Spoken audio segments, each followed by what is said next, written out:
grow stronger, work smarter, and live richer. I really enjoyed Brent as a speaker. I thought he was really great. He engaged with the crowd really well, and he just kept everyone active.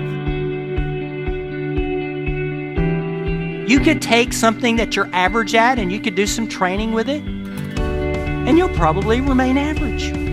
You can take something that you're gifted at, where you have superpower potential, and if you add knowledge and skills to it, then you have a return on those strengths. I work with entrepreneurial leaders, teams, and multi-million-dollar companies to help them grow stronger, work smarter, and live richer.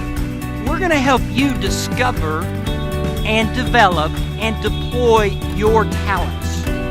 I've written 6 books and coached and developed leaders through more than 27,000 coaching sessions.